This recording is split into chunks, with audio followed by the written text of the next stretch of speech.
IVM. Paying your credit card bills on time is a great policy, and Cred rewards you for doing that. Just pay your bills on Cred and stand the chance to win some amazing prizes, rewards, cashback, and a whole lot more. So don't miss out, just download Cred.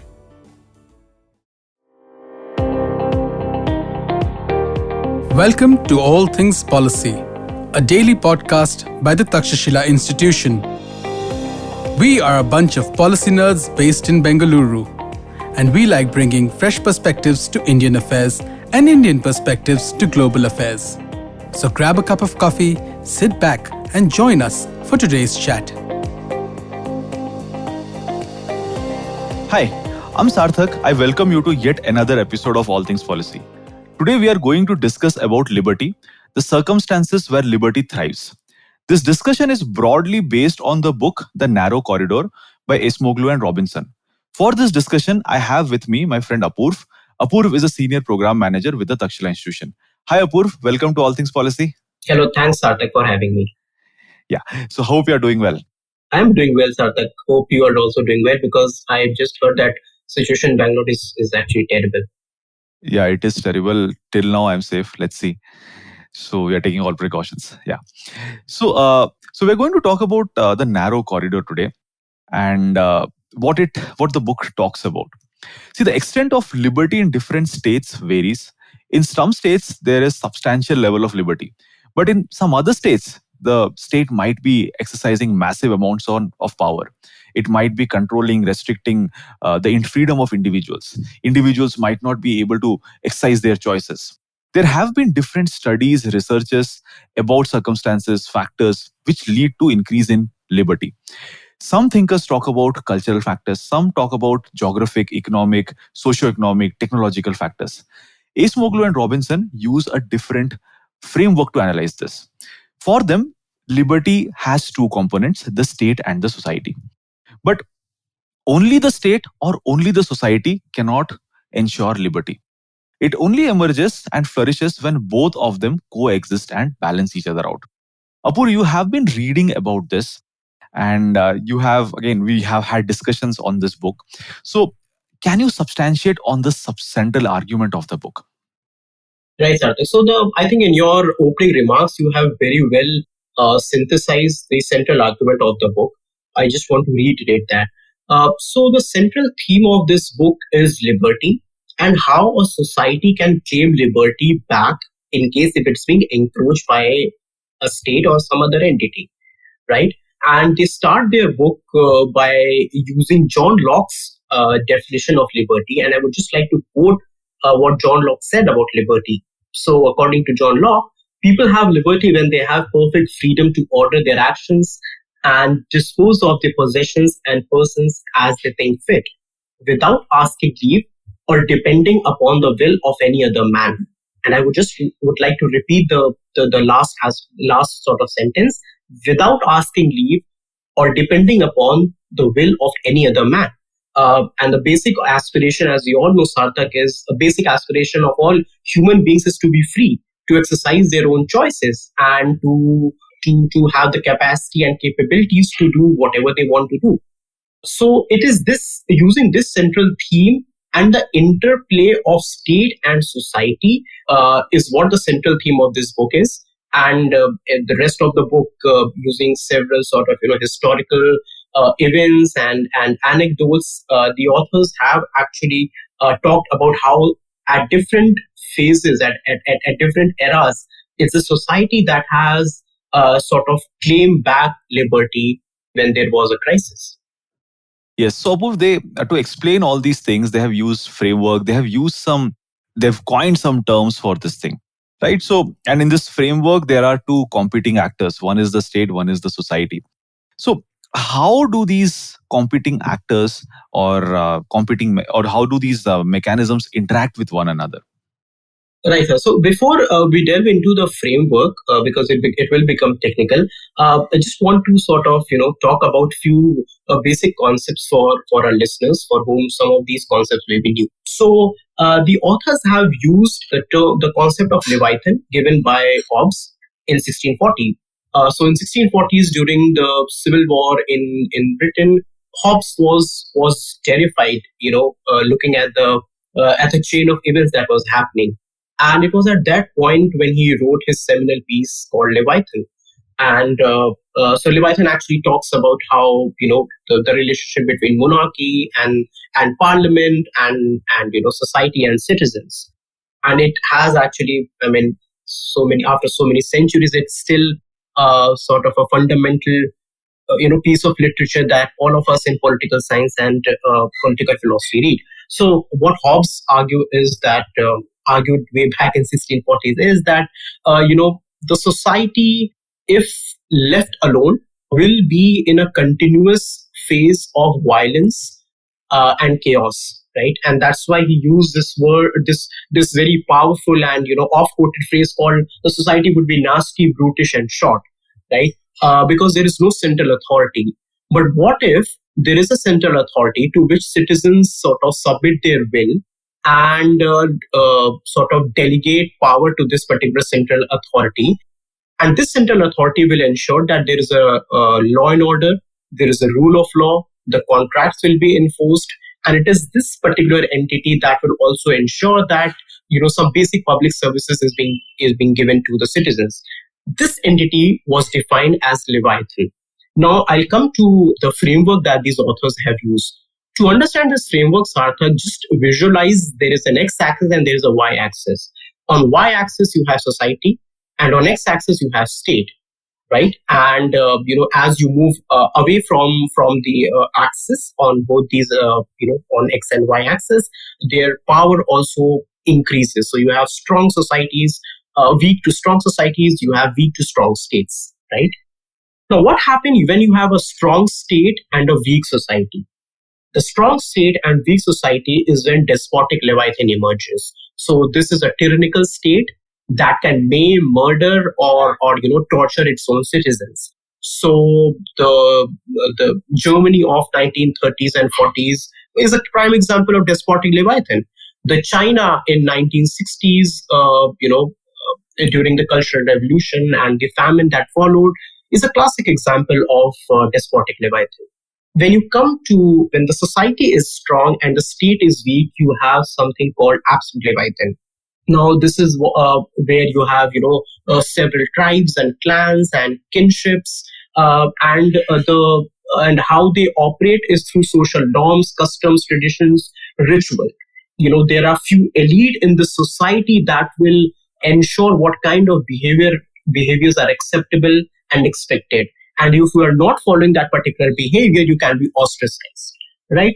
This is also this particular society can also be tyrannical because it follows norms and customs and traditions. So, for example, a patriarchal society is a classic example of absolute Leviathan because you don't give liberty to women to exercise their freedoms and choices. Now, between these two Leviathan is something called shackled Leviathan, where you have a strong state and a strong society. And it is this strong society that gives checks and balances to a very strong state so that the state doesn't torture the citizens. The state is shackled. Using constitutional norms or some other norms, they are well within their sort of boundaries. They don't sort of encroach into the rights of the citizens. And they also provide basic services to its citizens. So that's shackled Leviathan. So this is a framework that they have used. So basically, what we want to say is, if both the state and the society are strong, that is the right mix, or that is that right point where people will have liberty. The state is going to promote liberty in those circumstances, and the society is also asking for liberty, and it gets it. That's right, Sarthak. So it's the shackled Leviathan that will provide your narrow corridor that they talk about. So what is this narrow corridor, right? It's a hallway. What is it? That's actually a very interesting point, Sarthak. So I think so in the initial chapters they have actually sort of addressed this dilemma. So this is not a gate, this is not a door, but it's a corridor. And by the corridor, they mean that it's a long hall a society with a very strong state, brutal state, tyrannical state, or a society that is sort of, within the cage of norms, will not transform into a shackled Leviathan overnight. It will take years, it will take decades, it may also take generations to become a shackled Leviathan. And the society will have to continuously and persistently have to claim their liberty from the state. So that's why it's a corridor. Why narrow corridor? Because this corridor is actually very narrow, because the threat of moving to a despotic Leviathan or an absent Leviathan is quite high. One mistake from the society and the state, you become a despotic Leviathan. What we saw in Syria and in Middle East after Arab Spring. Yeah, this idea of being a corridor, of this entire thing being a corridor, is interesting, and it is not a door, as you pointed out. So why I'm saying this is interesting is there have been different theories in the past about which direction we are all progressing, which direction different liberal democracies are progressing. And again, there have been some theories which suggest that we are all converging in one direction. All the different countries world over will become liberal democracies at some point of time. And once you become liberal democracy, you will continue to remain a liberal democracy. So these kind of concepts used to be there, but this entire framework that they're suggesting, when they're saying that it's a hallway, it is not a pass, it basically counters that, right? If you imagine that if you have already become a liberal democracy, you will continue to remain a liberal democracy, it is not falling into the framework. What these folks are saying is things can change. You might have been a liberal democracy, but maybe things will become different later on, because how the dynamics between the state and the society will play out, you don't know, right? It might so happen that in future the society became weaker. At present, you might have a liberal democracy, but in future, maybe the society became weaker and the state started assuming greater powers. And if the state starts assuming greater power, you will become a despotic Leviathan. That's right, Sadak. And the rise of populism in US or in other countries, including India, I would say, is a classic example of what you just said. Right? Most of these countries were classic liberal democracies. And Francis Fukuyama in 1989 actually said that this is the end of history. But that was not how history ended in a decade ago. The history sort of panned out very differently. Exactly, and this narrow dynamic, the narrow corridor also implies that it's narrow because the way state and society that are interacting, it gives you a very small space. And again, since they are interacting, that means this is a dynamic thing. Today the state is stronger, tomorrow the societies can be stronger. So all these things will result in different countries following different paths. So here also the entire concept of Francis Fukuyama, whatever prediction he made, is not fitting in, right? So as in different countries, the powers, the role of state and society changes, different countries will now move in different paths.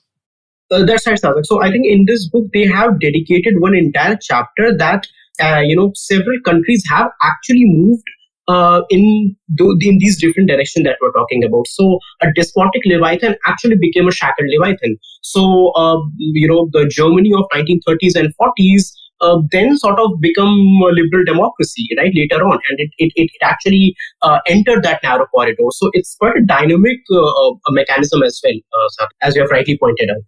Yeah, but so since you're talking about how the transition is taking place, right? A despotic Leviathan becoming a shackled Leviathan.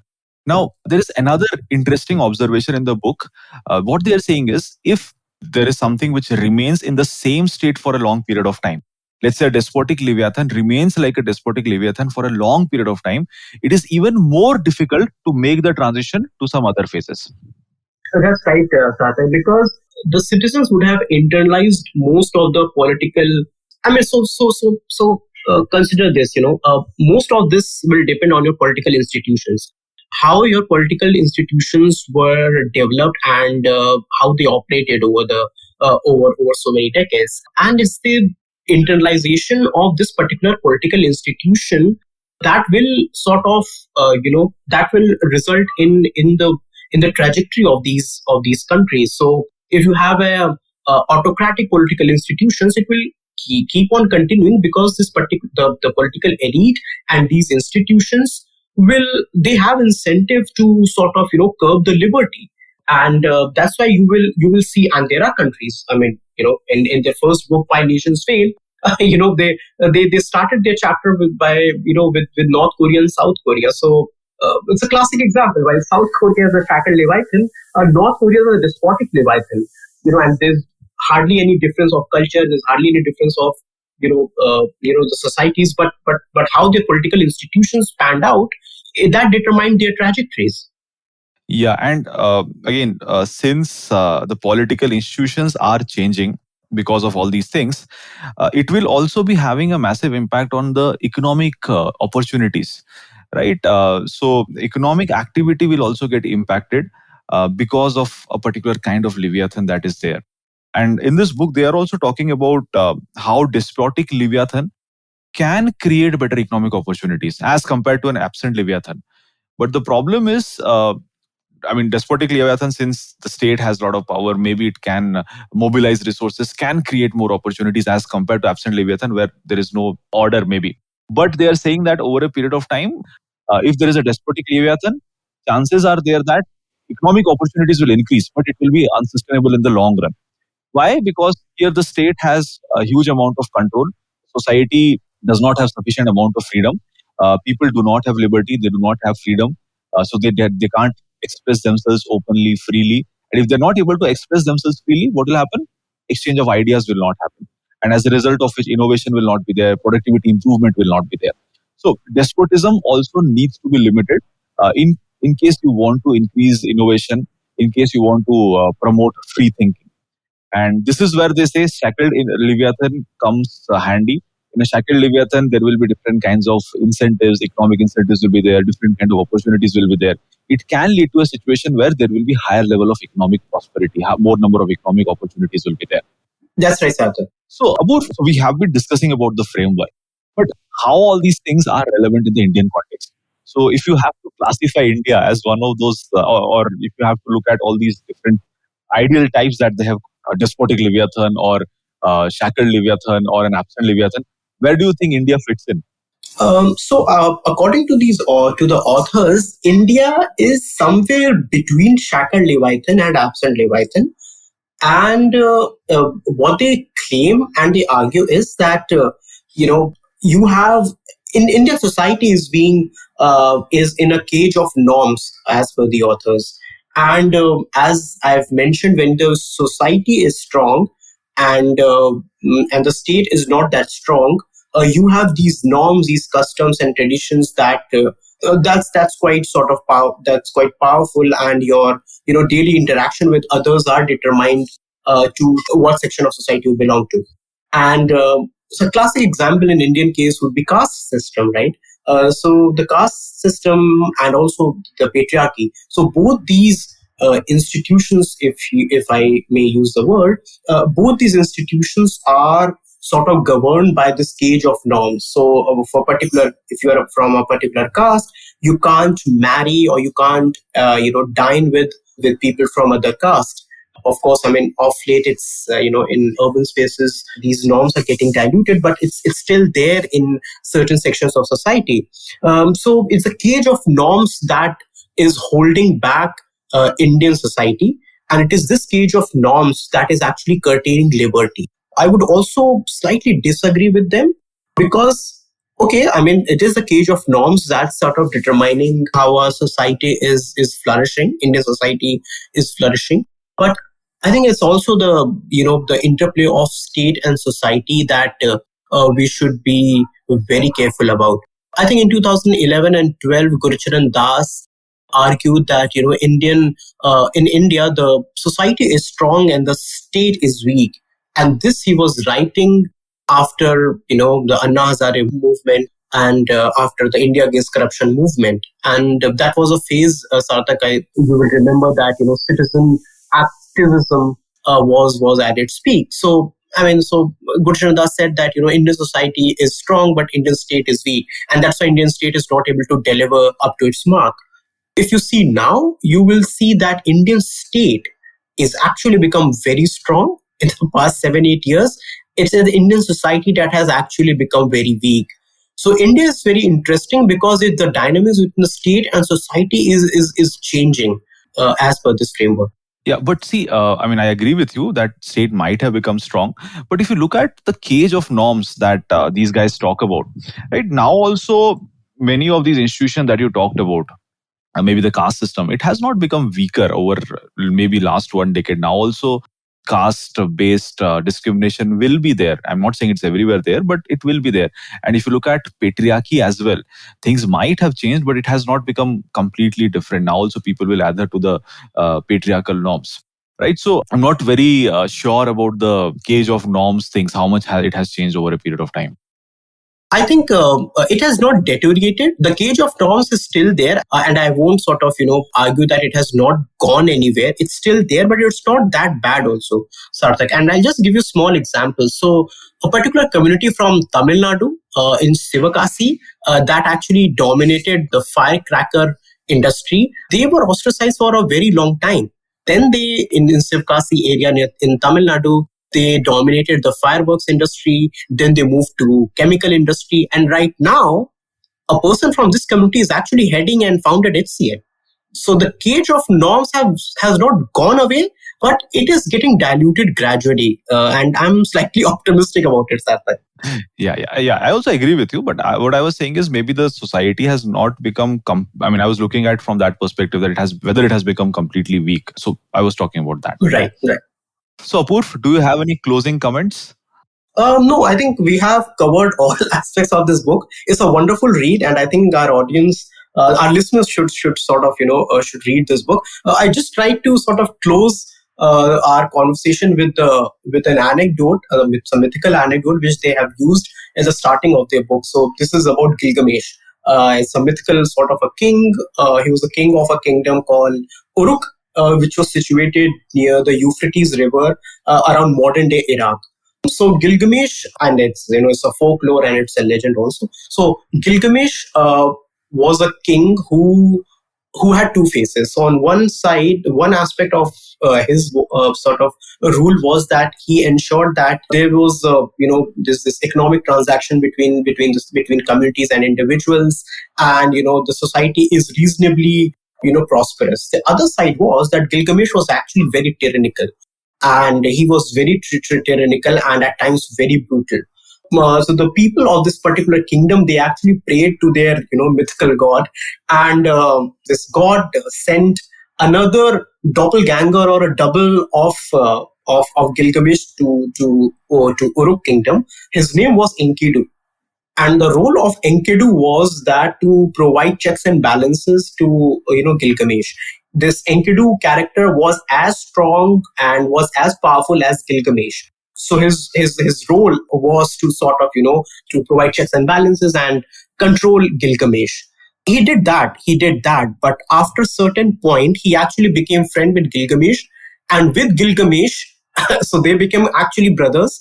And with Gilgamesh, Enkidu also sort of got involved into tyranny and brutality. So my last sort of closing point is that this narrow corridor of liberty is not something that is parachuted on a society, and it won't happen overnight. It's a society that has to keep on claiming it from the Gilgameshes of our world. And it's a long haul, it's a long process. As a society, we should keep on striving towards that. We should aspire to become that particular society, Sarthak. So basically, we need to have a mobilized society and correspondingly a responsive state. That's right. We need to have a mobilized society.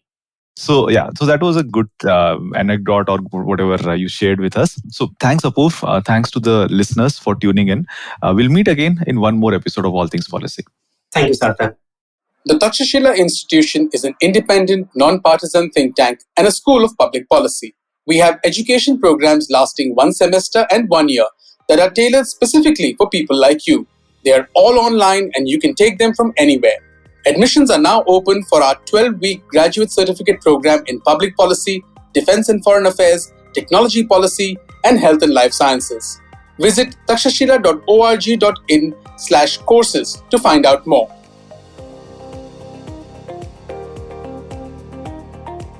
If you liked our show, Don't forget to check out other interesting podcasts on the IVM network. You can tune into them on the IVM Podcast app, ivmpodcast.com, or wherever you listen to your podcasts. You can also follow IVM on social media. The handle is @IVM Podcasts on Twitter, Facebook, and Instagram.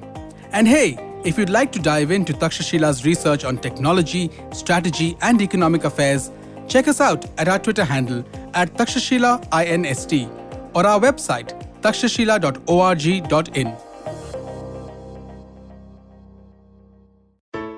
I hope you enjoyed that show. If you aren't following us on social media, please do. We're IVM Podcasts on Twitter, Facebook, and Instagram. We'd like to thank our sponsors on the network this week, Cred, Ciet, TheWholeTruthFoods.com, and PayPal. We really do appreciate the support. On Cyrus Says, we discussed quite a bit about the local assembly elections this month. Vasanti Hariprakash was there to talk about the West Bengal elections, and then we also spoke to Pradeep Gupta, a psephologist and author. He's the chairman and MD of Access My India. Do definitely check that episode out. Great conversation. Tune into This Round Is On Me, where Gauri Devi Dayal caught up on the latest trends in the PR industry with Archana Jain from PR Pundit. On The Habit Coach, Ashton Doctor spoke to Anandita Chatterjee. She's the founder of Travel Chatter. She's been a marketer with some large firms and has traveled to 67 countries so far. It was a RuPaul Drag Race fan club on KBCD where Farhad and Sunetro discussed the show's best moments and talents. Ambar Rana was joined by celebrity fitness trainer Shivoham on Know Your Kanun to discuss fitness laws and regulations in India.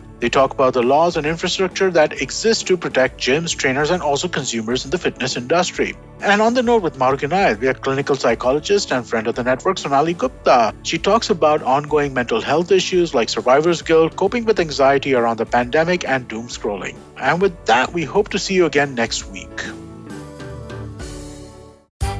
Come learn and experience the ABCDs of being queer with me, Shunetro, and me, Farhad, on our show Gay BCD. The two of us take you through our stories and experiences of being gay men in the city of Mumbai and have candid and sometimes downright scandalous conversations about sexuality, gay culture, and everything in between.